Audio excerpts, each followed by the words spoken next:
Salutations, chers amis. Je présente à votre attention les dysfonctionnements et pannes les plus courants qui surviennent sur l'Audi Q3. Le moteur 1.4 série EA 211, 140 et 150 chevaux, sous le capot de l'Audi Q3 n'est pas souvent vu. Premièrement, il est plutôt faible pour une voiture haut de gamme, et deuxièmement, il ne fonctionne qu'avec les versions à traction avant du modèle, et un crossover sans 4 roues motrices est comme des céréales sans lait, de l'argent gaspillé. Cependant, dans la gamme essence, le A211 est à la fois plus économique et plus fiable, même malgré ses maladies infantiles. Peu importe la version de votre Q3, 1.4 TFSI, pré-restylé 140 chevaux ou une version modifiée de 150 chevaux. Et un système d'arrêt de la moitié des cylindres, vous devrez supporter la brûlure d'huile. L'ajout d'un litre de lubrifiant tous les 10 000 km est une pratique courante. Où va cette huile ? D'abord dans la chambre de combustion à travers les joints annulaires, puis dans le tuyau. Par conséquent, la tendance accrue au dépôt de carbone oblige à un décoquage périodique du piston, sinon le risque de détonation, de collage des segments et de rupture notoire des cloisons du piston augmente. Il est rare que quiconque s'engage dans une telle prévention, donc acheter un Q3 1.4 TFSI avec un kilométrage supérieur à 150 TKM ressemble plus à un pari. Cela dépend de votre chance. Le deuxième point faible de l'EA211 est le turbocompresseur, ou plutôt l'entraînement par actionneur, célèbre dans certains milieux. Il doit parfois être nettoyé et lubrifié, ou simplement attendre que les premières erreurs apparaissent dans le CU concernant un sursoufflage ou un sous-soufflage. Le montant de l'investissement ne dépend alors que de deux choses: si le disque en plastique est cassé ou non, si le boîtier de l'appareil a éclaté ou reste intact. Dans le pire des cas, vous devrez remplacer l'escargot en entier pour une somme à 6 chiffres. Sinon, le 1.4 se comporte docilement, n'étant remarqué que par les plaies courantes de vagues telles que les fuites chroniques de la pompe lors des premiers essais et le vrombissement du poussoir de la pompe d'injection. Avec des soins appropriés, le moteur peut facilement parcourir 250 à 300 TKM, mais peu de gens se soucient de l'entretien préventif de ce qui précède.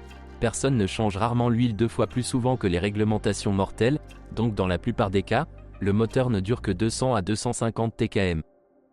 Soyons honnêtes, le moteur 2.0, 170, 211 et 220 chevaux, de la série EA 888, en raison de son imprévisibilité, est tout simplement terrible en termes de choix d'une voiture d'occasion, surtout lorsqu'il s'agit de versions pré-restylées, jusqu'en 2014, EA 888 deuxième génération.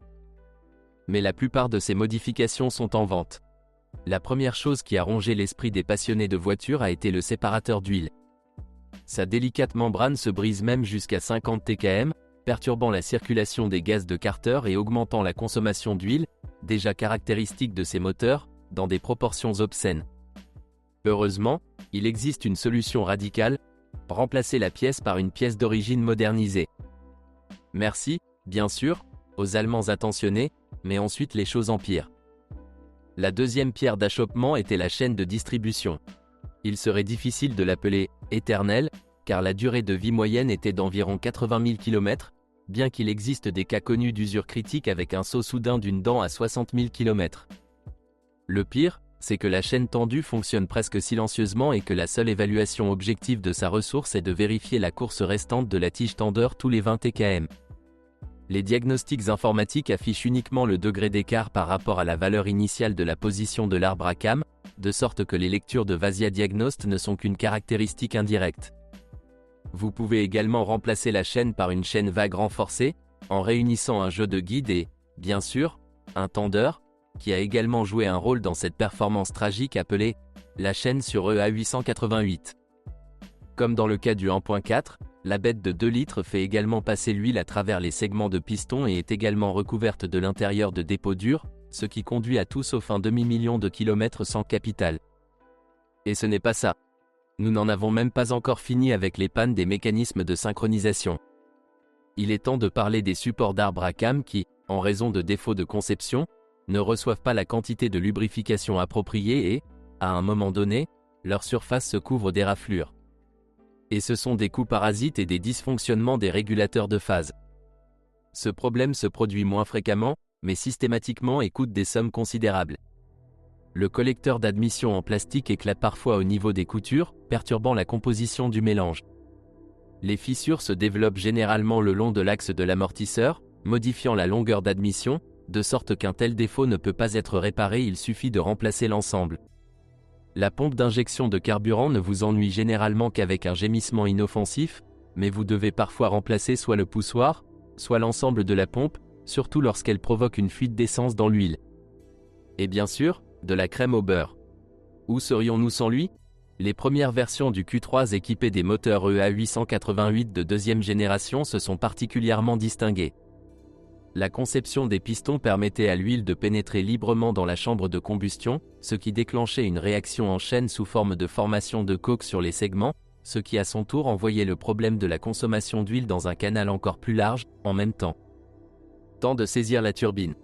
La troisième génération de ces moteurs Q3 restylés après 2014. J'ai gaspillé mon appétit d'huile à travers le piston, mais je n'ai toujours pas pu effacer complètement les péchés de mon prédécesseur. Les problèmes avec la chaîne, les arbres et la pompe d'injection de carburant n'ont pas disparu. En général, le TFSI de 2 litres n'économise que du carburant, mais pas le portefeuille et les nerfs des passionnés de voitures. Êtes-vous prêt à payer pour une dynamique d'accélération et des déplacements moins fréquents à la station-service au fur et à mesure que le service progresse? Si vous n'êtes pas prêt, il est préférable de prendre un diesel EA288 de 2 litres avec injection à rampe commune. Oui, on voit rarement une Audi Q3 avec TDI sur le marché, mais la recherche en vaut la peine. Les cas de panne de ce moteur sont assez rares, à moins, bien sûr, de faire le plein chez l'oncle Petya et, encore une fois, de changer l'huile plus souvent que ne l'ordonne le constructeur rusé, ou plutôt ses spécialistes du marketing et ses économistes, et non ses ingénieurs. Bonne nouvelle pour ceux qui se sont autrefois brûlés et qui maudissent désormais la DSG, S-Tronic, aux embrayages secs. Pour l'Audi Q3, les embrayages sont uniquement humides. Par exemple, les moteurs de 2 litres, quel que soit le carburant consommé, fonctionnent avec une boîte de vitesse S-Tronic DQ500 à 7 rapports, capable de gérer facilement 600 Nm de couple. Pour que vous compreniez, 320 Nm TFSI pour une boîte telle qu'une graine d'éléphant est une gigantesque réserve de ressources, surtout compte tenu du faible poids du Q3.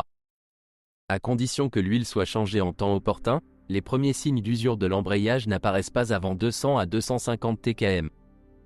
Il est dommage que personne ne soit à l'abri d'une panne prématurée d'une mécatronique imprévisible. Il y a des réparations avant, mais contrairement au DSG sèche, et même en comparaison avec un moteur essence 2.0, il n'y a pas ici de point faible.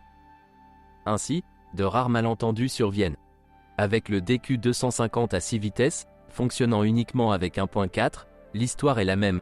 Il est peu probable que les embrayages abandonnent avant 200 000 km. La transmission intégrale de l'Audi Q3 a été mise en œuvre dès le début grâce à l'embrayage Haldex de 4e génération. Cette unité peut être fiable, mais pour cela, vous devrez changer périodiquement l'huile et ne pas aller du tout dans les sables et les marécages, car les embrayages et la pompe ne tolèrent pas la surchauffe. Après un restylage en 2014, Haldex 4 a été remplacé par la 5e génération d'accouplement aux caractéristiques plus développées. Le seul dommage est que le filtre a disparu du système hydraulique, donc tous les produits d'usure circulent en toute sécurité en circuit fermé et, si la 4e génération permettait d'oublier la vidange d'huile à 50 TkM, alors la 5e génération oblige à changer le lubrifiant tous les 30 à 40 TkM. Sinon, le Q3 sera confronté à la mort prématurée de la pompe ou des embrayages, en particulier pour ceux qui aiment rouler dans les forêts sauvages, pour lesquels un crossover aussi purement urbain n'est tout simplement pas destiné.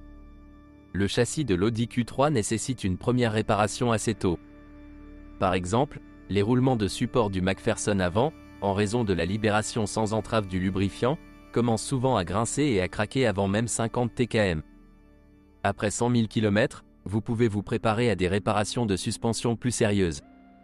À ce stade, les blocs silencieux des bras de commande avant deviennent généralement inutilisables et les propriétaires du Q3 se sont adaptés pour installer des élastiques de la version RS chargée, ils sont plus résistants et plus durables. Une autre chose est que le confort en souffre également.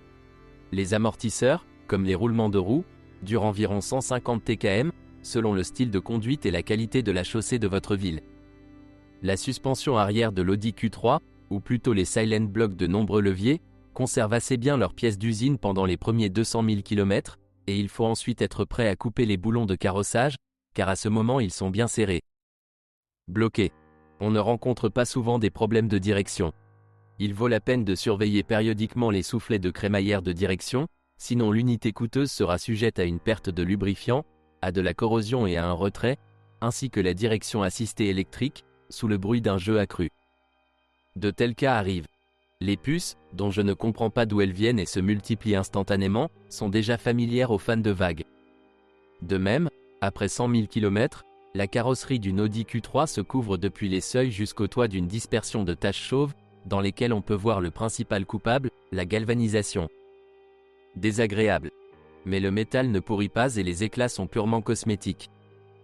Je l'ai brossé un peu avec un pinceau et ne vous inquiétez pas, dans 5 ans, il ne restera plus que le cadre de la voiture. Il n'y a pas d'autre problème avec la carrosserie, seule l'électronique tombe en panne légèrement.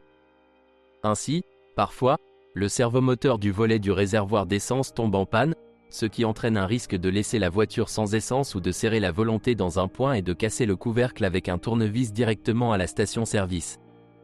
L'intérieur en cuir de l'Audi Q3 est assez résistant. Après 100 000 km, il a l'air, sinon neuf, du moins légèrement défraîchi. Le revêtement en tissu, en principe, n'est pas non plus timide.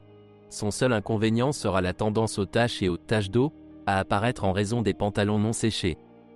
Si vous n'êtes pas fan de l'agriculture collective, vous ne devriez pas non plus vous soucier de l'électronique, contrairement à de nombreux autres modèles Audi.